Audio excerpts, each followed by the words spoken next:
अनुस्वर और अनुनासिक। अनुस्वर स्वर के बाद आने वाला व्यंजन है। इसकी ध्वनि नाक से निकलती है, जिसे हम नासिक्य व्यंजन कहते हैं। हिंदी भाषा में अनुस्वार का प्रयोग विभिन्न जगहों पर होता है। पंचम वर्णों के स्थान पर अनुस्वार का प्रयोग पंचम वर्ण यानी ङ, ञ, ण, न और म, ये पंचमाक्षर कहलाते हैं, इसके स्थान पर किया जाता है। जैसे गंगा, यहाँ पे अनुस्वर के बाद व्यंजन ग है, तो उस ग वर्ग में जो पंचम वर्ण है वो है ङ, तो वहाँ पे हम उसका उच्चारण गंगा कहते हैं। उसी तरह चंचल, अनुस्वर के बाद जो व्यंजन आया हुआ है वो च है। च वर्ग में पंचम वर्ण ञ होता है, इसीलिए उसका उच्चारण ञ से किया जाता है। अनुस्वर का उच्चारण ञ से होता है। चंचल। झंडा, झंडा में अनुस्वर के बाद ड आया है। ड वर्ग में पंचम वर्ण न है, इसीलिए उसका उच्चारण झंडा इस तरह किया जाता है। उसी तरह गंधा, ध जो है, ध के वर्ग में पंचम वर्ण न आता है, इसीलिए उसका उच्चारण गंदा। और कंपन, कंपन में अनुस्वार के बाद प आया है, इसीलिए प वर्ग का पंचम वर्ण म है, इसीलिए इसका उच्चारण कंपन किया जाता है।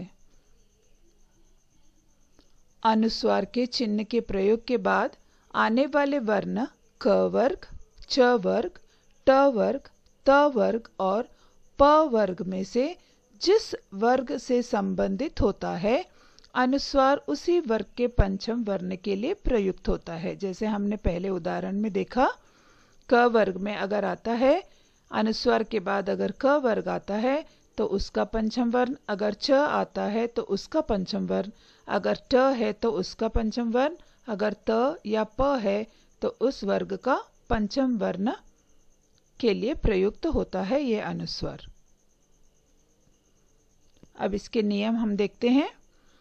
यदि पंचमाक्षर के बाद किसी अन्य वर्ग का कोई वर्ण आए तो पंचमाक्षर अनुस्वार के रूप में परिवर्तित नहीं होगा।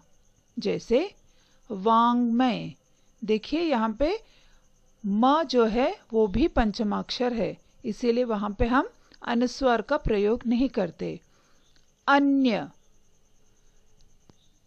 चिन्मय, उन्मुख, ये सब पंचमाक्षर आए हुए हैं जो क, छ, ट, त, प के वर्ग में कोई और अन्य व्यंजन नहीं है, पंचम वर्ण है, इसीलिए यहाँ पे अनुस्वर का ही प्रयोग होता है। शब्द उसे हम वामय, अम्य, चिम्य इस रूप में नहीं लिखते, अनुस्वर के रूप में नहीं लिखते हैं। पंचम वर्ण यदि द्वितीय रूप में दोबारा आए तो पंचम वर्ण अनुस्वार में परिवर्तित नहीं होगा। जैसे प्रसन्न, अन्न, सम्मेलन आदि के लिए हम अनुस्वार का प्रयोग नहीं करते। जिन शब्दों में अनुस्वार के बाद य, र, ल, व, ह आए तो वहां अनुस्वार अपने मूल रूप में ही रहता है। जैसे अन्य, देखिए यहाँ पे न के बाद य आया हुआ है, इसीलिए वो मूल रूप में ही रहता है। अन्य, कन्हैया आदि। और यदि य, र, ल, व जिसे हम अंतस्थ व्यंजन कहते हैं, श, श, स, ह, इसे हम ऊष्म व्यंजन कहते हैं। इससे पहले आने वाले अनुस्वर में बिंदु के रूप का ही प्रयोग किया जाता है, चूंकि ये व्यंजन किसी वर्ग में सम्मिलित नहीं हैं, जैसे संशय, संयम आदि। ये था अनुस्वर के बारे में। अब हम जानेंगे अनुनासिक। अनुनासिक स्वरों के उच्चारण में मुंह से अधिक तथा नाक से बहुत कम सांस निकलती है। इन स्वरों पर चंद्र बिंदु का प्रयोग होता है, जो कि शिरोरेखा के ऊपर लगता है, जैसे आंख, मां, गांव आदि। अनुनासिक के स्थान पर बिंदु का प्रयोग।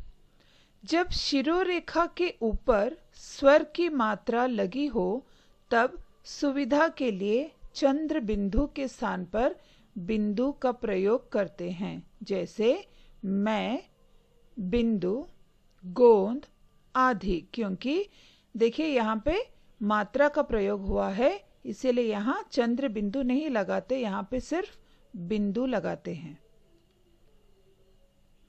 अनुस्वार के कुछ उदाहरण हम देखते हैं। पंक्ति सुंदर, पंक्ति चकाचौंध, श्रृंगार, संसर्ग, वंचित, गंध, उपरांत, सौंदर्य, संस्कृति।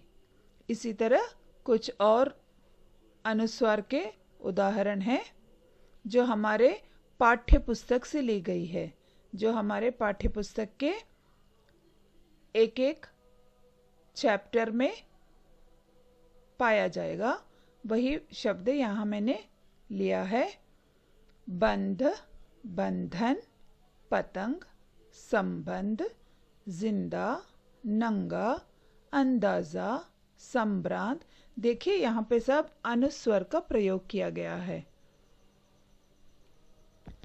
अब कुछ अनुनासिक के उदाहरण, ये भी मैंने पाठ्य पुस्तक से ही लिया है। गांव, मुंह, धुंधले, कुआं, चांद, भांति, कांच, बांट, अंधेर, मां, फूंकना, आंखें आदि। धन्यवाद।